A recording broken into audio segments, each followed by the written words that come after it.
history, poetry, and other those cat stories. Anyways, yeah, I'm a published author. My bitch is over there, the sister's grandma, my sister over there. Yeah, so let's get started. So we know that, we domesticated dogs, right? And cats kind of just wandered into our lives and basically just made themselves at home, kind of just like they was nowadays. So it started like a B2B relationship. Basically, we settled down, started some farmland, grew a lot of food, and that brought in a lot of the rats. And, the rats ate our food, and we weren't happy about that. But the cats were like, hey, there's rats over there, that's their food. Then the cats just like, well, let's just make ourselves comfy at home, and we'll kill the rats, and, it's a win-win relationship.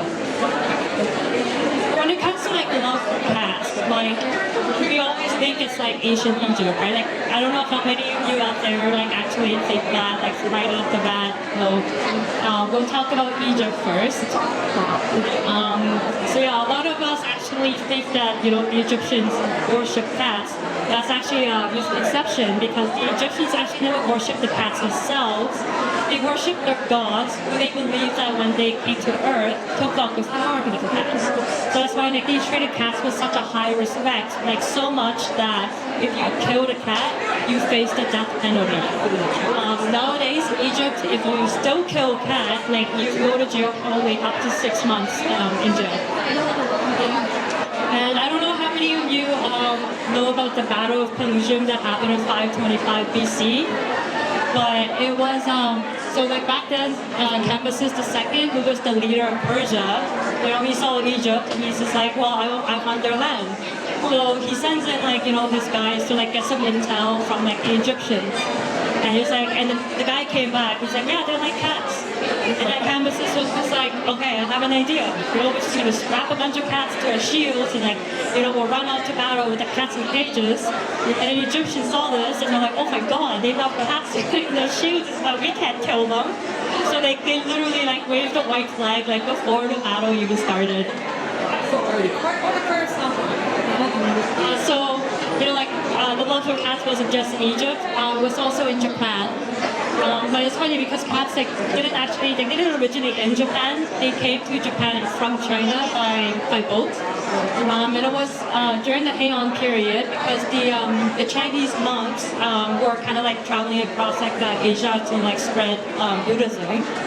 And they brought food and scrolls with them. So on the ship there would be a lot of rats. So that the number one solution to that, which is to have a bunch of cats on the ships. And that's kind of how the cats came in Japan. But it wasn't until the Muromachi period where the cats started moving up in the world and became pets. And the Japanese loved cats so much, they became a massive part of their artwork, the literature, and there's actually a bunch of Japanese proverbs just based on cats.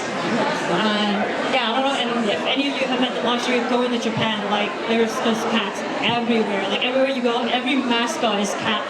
There's stickers, there's artwork, there's just they're everywhere. It's ridiculous. And yeah, so they have a lot of folklore, and a lot of them came in from yokai. Yokai is a supernatural being, and their biggest one would be the Bakineko, which is this monstrous cat, and it was basically sometimes it can do evil things, but most of the time it's a cat, just cause a lot of mischief. So it's just this big massive cat going around just bothering people. And then there are other one, the Maneki-deko. So he's actually the lucky cat that you probably see that has taken the world by storm. You see them every Asian restaurant, so just everywhere. Yeah, they're just there beckoning you. So there's actually a whole story behind that. There was a samurai back then who was hiding from a storm, and he was underneath a tree, and he was near the shrine. And at the shrine there was just a cat kind of doing this to him. It was kind of beckoning him, and he's just curious. He's like, hey, there's another cat pulling me over, I think.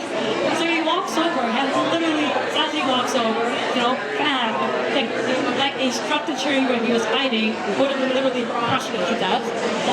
So yeah, he was just yeah, I owe this cat my life. So he ended up giving a bunch of money to the shrine, and then after the cat passed away, they had a massive decoration cat. statue made after him. So since I said that cats came to Japan from China, we'll go to China. So yeah, cats have always been around in China, but it wasn't until the Song Dynasty that cats made their way to like the literature for artwork and like, poetry. But then now you're probably thinking, you know, like, oh, if the Chinese love cats so much, like why isn't it on like their zodiac? So like basically there was like a whole story behind that. Like this one god was like, hey guys, like all the animals, and I'm 12 spots of the zodiac. You guys have this race, and you know whoever wins gets the 12 spots.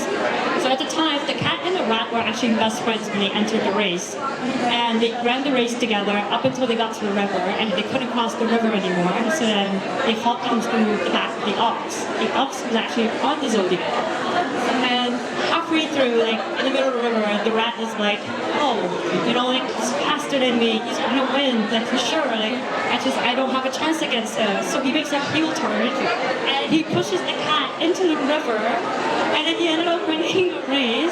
So now, like to this day, the cat is now like pissed off at him, so he's like chasing me. That's why you see cats chasing rats. And there's another fun bit that came out of China as well too. So like kind of like how like the Greeks have like Zeus, Hades.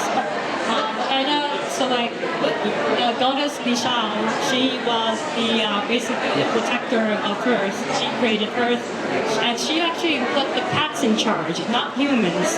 So, and then you know the cats was just like, oh, you know, I just want to like eat, she just lays around, sleeps 70% of my life away, you know, like it's just like a cool thing. And the other gods were like, hey, your cats aren't doing anything, like they're not protecting Earth, like what's going on over here? And she's like, okay, fine, I'll put the humans in charge, because the humans were very, you know, I guess we're a lot more ambitious. Like, God, we want to work 40-hour weeks, like hustle all day and night, because what's relaxing, right? So yeah, she ended up putting us in charge, and eventually we started developing speech and all that kind of stuff, and the cats, you know, took their place and doing what they do to us now, but they still remember, because I think every single one of us here were slaves to our cats. So back then, you had to get a lot of like paperwork if you wanted to have a pet cat in China. Like you had to get like certificates and all that. And there's actually like a little welcoming ceremony, basically making sure like your feng shui makes sense. You know, like your house is suitable for a cat. Otherwise, you would not be allowed to have a cat. So now we go to the Scandinavia countries. So like we know Vikings come out of that region. You know, like a bunch of like badass dudes. So like they're gonna. It was kind of obvious that they were gonna praise the cats because of the cat's hunting skills. They also believe that cats held like a lot of superpowers as well too. So like it's tied to like the so like kind of thing when it comes to like Norse mythology, like they have like Odin, Freya, and all those. Like Freya, who's the wife of Odin, she's the goddess of love, fertility, and war. So yeah, she's very tied to cats. Like her chariot is like pulled by two giant cats. So like they have a high respect for the goddess Freya. So like so much that when like Viking men went off to battle and they came back with like gifts for the new bride, it would literally be a kitten. Like they would have gifts for the kitten. And then you had there's like another fun like Norse myth I found here that was Thor lost a fight to a house cat. And you're probably like, okay, what happened there? How does Thor, the god of thunder, you know, the strongest man alive, lose this fight to a house cat? And so Thor and Loki at the time traveled to the realm of Utgard, and that was where he met a giant named Utgard Loki, who challenged him to a bunch of trials. So basically, his 3 trials were a solo lady, drink a cup of beer, and pick up a house cat. It sounds like super easy task, right? But then it ended up Thor couldn't do any of that because the old lady ended up being old age, the cup of beer ended up being the sea, and the house cat was actually the Midgard serpent. But so he was under this illusion, thinking all that, but it is still told that he couldn't look at a house cat and say great things. And we've heard a lot of good stories from like all over the globe, but when it comes to medieval Europe, it was the complete opposite. For whatever reason, they just did not like cats in that region during that time. Because during that time, 30s, there was a guy named Gregory the Lion who passed a papal bull with the Pax and Rama, basically declaring a war on cats. The dude hated cats so much he had it out for them. He basically thought that they were instruments of Satan and all that, they were godlike. And then it happened again in 1484 when Pope Innocent III declared another war on cats. But there's such things as karma because whenever they chased out the rats, they got the plague. So, because the cats kept the rats at bay, but the rats are carriers, right? So, it was the fleas that carried the plague, who, latch itself onto rat lives with us, and then they get their fleas on us, and then, since we got the plague, but, they blame the cats for that. So much that, and also kind of ties with, the whole witches thing. So, basically a bunch of, really cool single women with their cats. And, all these dudes got mad. It's oh, why is she out there with her cats when she's not getting sick? She must be a witch. Because, the rest of us plebs are getting sick, but she's not, right? So, the thing is, she does a cat. She was chasing the rats away, so she wasn't getting sick. A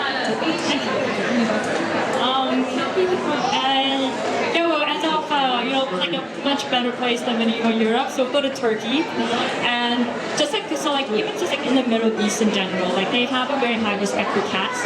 And Turkey is specifically I don't know if you guys have seen videos on the internet of Istanbul, but literally cats are just everywhere, in stores. They can walk into a restaurant and people just give them food, but they're community cats. So it actually started as the Prophet Muhammad, who basically was the founder of Islam. So a lot of Muslims are they have a high respect for cats because Muhammad had a cat named Weza. And so I don't know how many of you guys here, when a cat sits on you, you just don't move, right? Even if you have to pee or whatever, you just don't move. You let the cat be. So when he was he was doing his prayers and all that, and the cat came inside of his gown. I guess we used to use that for basketball because he literally got a pair of scissors and he cut out the part of the gown just so the cat would not be disturbed, and then he can kind of go about his own way. And there was another time where Islamists would see Uweza drink from the abdes. So the abdes is kind of water where you kind of rinse yourself before you go in and say your prayers. So they're hey, you guys, you see a cat over there, why is this drinking something that's holy, right? And Mom was no, it doesn't matter, guys, it's fine. Cats have the cleanest smells. So that's kind of why to this day you see just people in the Middle East they just have this love for cats. So yeah, that's my presentation. I just wanted to thank every one of you guys for coming out today.